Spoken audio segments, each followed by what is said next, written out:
කාදිනල්ගේ කුප්‍රකට හැසිරීම අපි හෙළිදරව් කරන්න ඕනේ. හරිනම් මේ රටේ කාදිනල් වල අත්අඩංගුවට ගන්න ඕනේ. මොකද හේතුව අපි එහෙම කියන්නේ. උන්නේ බොහොම භයානක කුප්‍රකට පුජ්‍යලේ. රාජපක්ෂ ආණ්ඩුව පෙරලා දැමීමේ භයානකම සූක්ෂමම ක්‍රියාවලිය දියත් කරේ ඔය අතුරුලිය රතනවත් වෙන කවුරුවක්වත් නෙවෙයි කාදිනල්. අපි ඒක එදත් කිව්වා. සෝබිත හාමුදුරන්ගේ හිතත් ටිකක් රිදුණා අපි එහෙම කිව්වයි කියලා. මාදුලාවේ සෝබිත හාමුදුරුවෝ ඇතුළු අපේ එක සංඝ සභාවක් සම්පූර්ණයෙන්ම මෙහෙවන්නේ කාදිනල්. ඒක තමයි ඇත්ත. මේ යහපාලනය ප්‍රජාතන්ත්‍රවාදය මේ නීති ආධිපත්‍ය මේ ලස්සන වදන් ටිකක් දාලා සම්පූර්ණයෙන්ම ප්‍රභාකරන් දුක්වෙන් කරපු දේ අද කාදිනල් පෑනෙන් මතවාදයෙන් කරගෙන යනවා.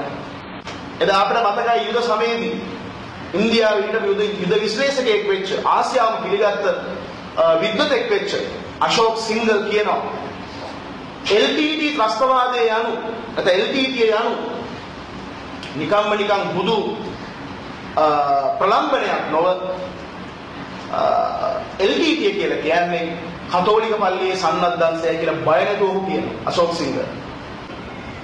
දැන් මේ කාදිනල් නැමැති තක්කඩියා මේ මාධ්‍යවල කියන්නේ මේ වචන පළ කරන්නේ නැහැ කියලා මම දන්නවා. හැබැයි මේ හිතේ තියෙන දේ කියන්න එපායි.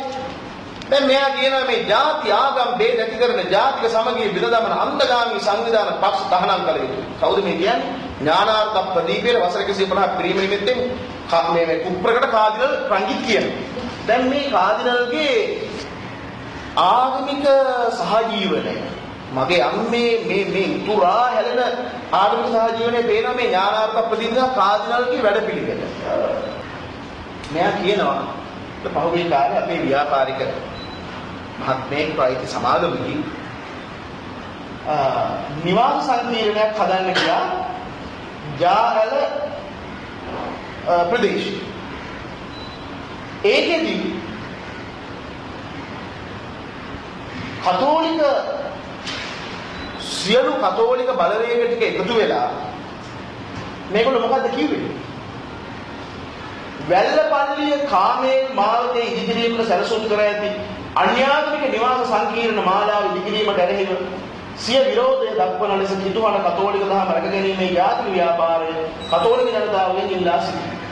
කතෝලිකයන් බහුතරයක් වෙසෙන කිතුණු ජන මූල ප්‍රදේශයක් වන වත්තර දිසාව මේ වන විට අන්‍යාගමික කොටසක් ආක්‍රමණය කරමින් සිටින බව කතෝලික ව්‍යාපාරිකයන් වෙනුවට රජ කරන්නේ අන්‍යාගමික ව්‍යාපාරිකයන් වන අතර වත්තර දිසාවේ කතෝලික ජනගණත්වය වෙනස් කරමින් කතෝලික ජනතාව සුළුතරයක් බවට පත් කරමින් කතෝලික ජනපදන වෙනස් කිරීමට මෙවැනි දැවැන්ත නිවාස සංකීර්ණ ඉදිකිරීමෙන් සිදුවෙන බව. කවුද මේ අන්‍යාගමිකයන් මේ රටේ මේ කතෝලිකයන්ටයි ක්‍රිස්තියානිකාරයන්ටයි මුස්ලිම්කාරයන්ටයි දෙමළ මිනිස්සුන්ටයි මේ හැමෝටම සාමයේ දෑත දිගු කළා මෙක්සිත වතුරු බෞද්ධයන්ට මේ අන්‍යාගමිකයෝ කියන්නේ. එතකොට දැන් අපේ ප්‍රදේශවල ඇවිල්ලා නිවාස සංකීර්ණයක් ගහනකොට සිංහලයෝ බෞද්ධයෝ වැඩිපුර ඉන්න ප්‍රදේශයක් කිව්වහම අපි ගිහිල්ලා අහනවාද කො උපන්නේ මොකද්ද ඔබේ ජාතිය මොකද්ද ඔබේ කුලය මොකද්ද ආගම කියලා අපි අහනවා.